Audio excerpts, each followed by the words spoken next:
Salut, c'est Yann, j'espère que tu vas bien. Alors aujourd'hui, on va voir comment développer son business plus vite, plus rapidement. Peut-être qu'aujourd'hui, tu as l'impression que les choses stagnent, que peut-être que voilà, ça ne va pas assez vite pour toi, peut-être que tu as l'impression de faire du surplace, tout ça.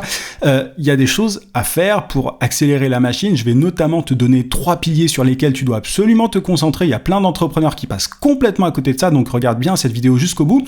En tout cas, juste avant de rentrer dans les détails, si tu es coach, consultant, formateur, freelance, si tu vends tes services de manière générale, j'ai une formation gratuite continue, tu as le lien en description, tu peux aussi cliquer sur le i, et en t'inscrivant, tu vas recevoir chaque matin à 9h un email dans lequel je donne un conseil, une technique, une astuce, un hack pour trouver plus de clients et ou pour facturer tes services à prix d'or. Donc encore une fois, tu cliques sur le lien en description ou alors sur le i sur YouTube. Ceci étant dit, tu le sais sans doute, en tant qu'entrepreneur, souvent on se disperse. On est ultra dispersé, c'est-à-dire qu'on adore faire des choses, 1000 choses à la fois. Tu vois, moi c'est mon cas, c'est peut-être ton cas, c'est sans doute ton cas même, parce que je me suis rendu compte en fait en parlant avec des centaines d'indépendants que il y a des gens qui font mais vraiment 40 trucs à la fois. C'est-à-dire que tu vois, sur mon groupe Facebook par exemple, qui s'appelle Solo Elite, si tu vas les regarder, souvent je demande aux gens ce qu'ils font avant de les accepter dans le groupe, et parfois j'ai des listes mais vraiment infinies de métiers. C'est-à-dire que tu as des gens qui font à la fois de l'e-commerce, qui sont consultants, qui sont coachs, qui sont thérapeutes. Enfin,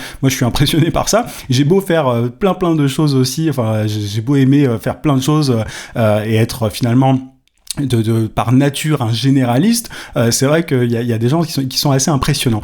Tu vois, moi aujourd'hui je fais du marketing digital, je pourrais autant proposer mes services en stratégie de contenu, en prospection B2B, en pub Facebook, etc. Mais c'est pas comme ça qu'il faut faire pour développer son business rapidement. Il faut pas se disperser. La clé, c'est vraiment, si tu veux aller plus vite, si tu veux accélérer les choses, c'est de prioriser. Il faut savoir un truc, c'est que développer un business, c'est pas sexy, c'est pas un truc fun de base. Alors ça peut le devenir, mais de base c'est pas quelque chose de fun. Développer un business, ça peut être chiant. Pourquoi ? Simplement parce que si tu as envie de faire 40 trucs à la fois, d'être au four et au moulin, ça, voilà, tu vas faire grossir ton business de façon normale, mais tu pourras pas aller très vite. Si tu veux aller très vite, il faut faire des choix, il faut te concentrer, il faut être focus sur certains éléments. Je vais te donner quelques détails dans quelques instants, mais voilà, il faut vraiment pas. Si tu as peur de développer, enfin de t'ennuyer, j'ai le regret de te dire que ça peut arriver. C'est pour ça qu'en général, on délègue des tâches dans son business pour ne pas avoir à les faire soi-même, parce que c'est rébarbatif au bout d'un moment. Bref, je vais pas rentrer dans ces détails-là, c'est un autre sujet. Mais par exemple, tu vois, moi je me suis rendu compte à une période que quand j'avais mon agence de prospection B2B, j'aidais des entreprises à prospecter sur LinkedIn, je me suis rendu compte à un moment que mon business de formation en ligne marchait très bien et qu'il fallait que je fasse un choix. Et j'aurais pu, tu vois, faire à la fois l'agence, enfin continuer à faire tourner mon agence et en même temps créer des formations à côté, mais j'aurais pas pu grossir aussi vite que je n'ai grossi, pas physiquement j'entends, mais tu vois, au niveau de mon business, ces dernières années, enfin tu vois, j'aurais jamais été aussi rapide que je ne l'ai été si je n'avais pas fait ce choix. Donc j'ai choisi et je suis très content d'avoir choisi aujourd'hui. Donc il faut vraiment se dire que voilà, on peut pas tout faire, on peut pas être au four et au moulin, il y a un moment, il faut faire des choix. Et il y a 3 domaines dans lesquels tu dois vraiment établir des priorités. Le premier truc que tu dois faire, c'est déjà d'avoir un marché prioritaire. La clé, c'est d'avoir une cible unique. C'est le premier pilier dont je voulais te parler. Avoir une cible unique, qu'est-ce que ça te permet ? Alors, c'est quelque chose que je dis assez souvent dans mes contenus, mais c'est vraiment super important, donc je t'invite à écouter ça jusqu'au bout. Avoir une cible unique, ça te permet de connaître tes prospects mieux qu'ils ne se connaissent eux-mêmes. C'est-à-dire que tu peux vraiment rentrer dans leur cerveau, comprendre leur psychologie, comment est-ce qu'ils fonctionnent, comment est-ce qu'ils font leurs choix. Comment est-ce qu'ils passent à l'action, quels sont les leviers sur lesquels tu peux appuyer pour les faire passer à l'action. En fait, en ayant une seule cible et pas 2, pas 3, tu vois, enfin, il faut pas à la fois cibler des dirigeants de PME dans le secteur industriel, des dirigeants de TPE dans le secteur textile, enfin, je te donne des exemples comme ça, mais faut pas faire ça parce que tu peux pas derrière vraiment les comprendre. Enfin, il faut vraiment que tu te focuses sur une seule cible. Et en faisant ça, tu vas être capable de décrire leurs problèmes vraiment de façon parfaite. Et ce qui est génial quand tu es capable de faire ça, c'est que derrière la personne se sent comprise. C'est-à-dire que ton prospect, en lisant par exemple ton argumentaire de vente ou en t'écoutant dans une vidéo ou je sais pas, en voyant une de tes pubs sur Facebook ou ailleurs, en voyant en fait que tu décris parfaitement ses problèmes, la personne en face, elle va se dire, ah bah tiens, c'est la personne qu'il me faut pour régler mon souci, je vais le ou la contacter. Tu vois, mais tu ne pourrais pas arriver à un niveau de compréhension de ce genre si tu avais 1, 2, 3, 4 cibles. Je sais que il y a beaucoup de gens qui se disent, ouais, mais si je choisis qu'un seul type de cible, je vais passer à côté d'opportunités, etc. Au début, je te dis pas forcément d'être focus, d'avoir une cible unique. Au début, il faut tâtonner un petit peu, il faut chercher qui peut être intéressé par tes services, mais une fois que tu as identifié là où il y a le plus de résonance, il faut que tu te concentres. En tout cas, si tu veux développer ton business rapidement, il faut que tu te concentres et que tu t'adresses uniquement à ce genre de personnes-là. Et pas que tu ailles voir à droite, à gauche si d'autres personnes sont intéressées. Ça, c'est vraiment une très mauvaise idée et pourtant en France, c'est très très courant. Et notamment les agences digitales, enfin il y a beaucoup d'agences digitales qui font ça, elles vont avoir quelqu'un qui va leur dire bah tiens, est-ce que tu peux t'occuper de mes pubs Facebook? OK. Ah tiens, est-ce que tu peux créer du contenu pour moi? OK. Ah tiens, est-ce que tu peux, je sais pas, enfin bref, est-ce que tu peux écrire des articles de blog pour moi? OK. Et du coup, on en arrive à des business que moi j'appelle ça des business Frankenstein, tu vois, des trucs qui ressemblent un peu à tout et rien et du coup bah qui ont du mal à avancer, qui ont du mal à bouger. Enfin tu vois Frankenstein, c'est un peu ça. Donc il faut que tu aies une cible unique. C'est vraiment vraiment important si tu veux aller vite.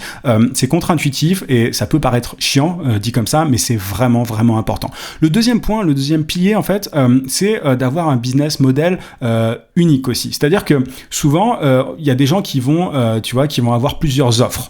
Ils vont proposer, je sais pas, un forfait, ils vont parfois travailler à l'heure, ils vont parfois... Enfin voilà, il y a des business qui ont tout un tas de modèles différents, et moi je te recommande d'avoir une offre unique. Et quand je parle d'offre, je te parle aussi, tu vois, de ce que tu proposes, au-delà du business model, je te parle de, voilà, si tu fais de la pub Facebook et du contenu et je ne sais quoi, voilà, on n'est plus dans une offre unique, même si le tarif est le même pour tout, tu vois. Là, je te parle vraiment d'une cohérence au niveau de ce que tu proposes.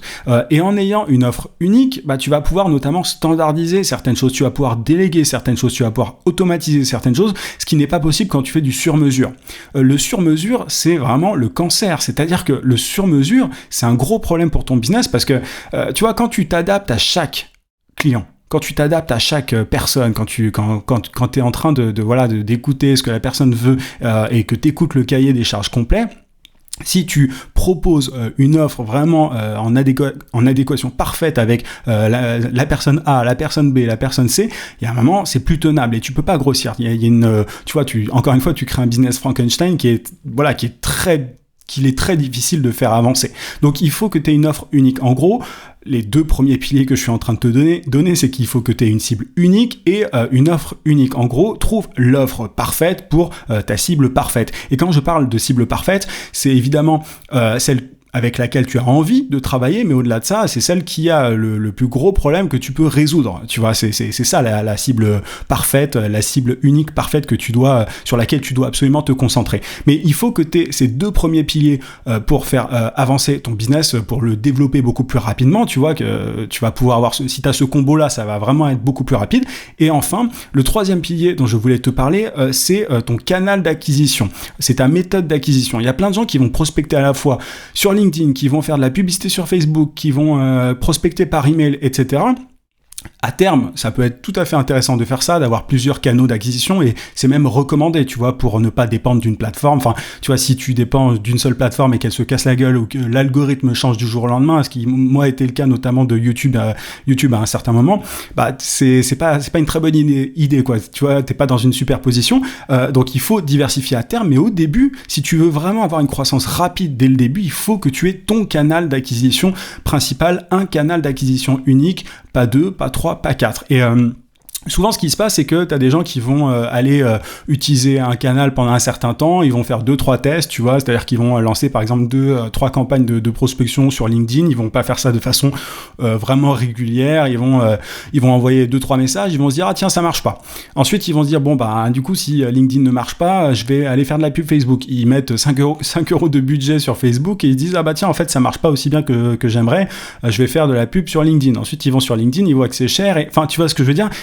Et du coup, en fait, ils passent d'une méthode à une autre et ils galèrent, et simplement parce qu'ils ne se sont pas assez concentrés sur une chose à la fois. Donc, tu vois que là, tout ce que je viens de décrire, c'est peut-être des choses que voilà, c'est des choses qu'on a tous vécu, peut-être que tu vis actuellement, et moi je suis aussi de nature voilà, à aimer faire plein de choses en même temps. Mais je me suis rendu compte que moins je faisais de choses, plus je me concentrais, plus je priorisais, plus mon business va vite. Et tu vois, actuellement, par exemple, je suis dans une phase où je me suis arrêté de faire plein de choses pour me concentrer sur des choses en particulier. Tu vois, et souvent, c'est bien de faire une petite pause, de se dire, bon, ok, qu'est-ce qui coince, qu'est-ce qui bloque, et du coup, prendre chacun de ces trois éléments que je viens de te donner, cible unique, offre unique, campagne unique, enfin, cible, offre et campagne, et voir où est-ce que tu peux optimiser. Est-ce que t'es pas dispersé sur un de ces piliers, tu vois? Est-ce que t'es pas en train de courir plusieurs lièvres à la fois? Est-ce que t'es pas en train de proposer des offres un peu trop différentes, tu vois, qui t'empêchent en fait de standardiser les choses? Est-ce que t'es en train de prospecter ou de faire de l'acquisition client sur des canaux très différents? Bref, regarde bien tout ça. Analyse ça dans ton propre cas et tu verras qu'il y a forcément un truc qui coince, et en simplifiant, en ayant une approche un peu plus minimaliste, tu verras que tu iras beaucoup plus vite. Voilà un petit peu ce que je voulais te dire aujourd'hui, j'espère que ça t'a plu. Si c'est le cas, n'hésite pas à mettre un gros pouce et à partager cette vidéo, et si tu penses qu'il y a des gens dans ton entourage qui peuvent profiter de ces conseils. En tout cas, je te souhaite plein de succès et je te dis à très vite.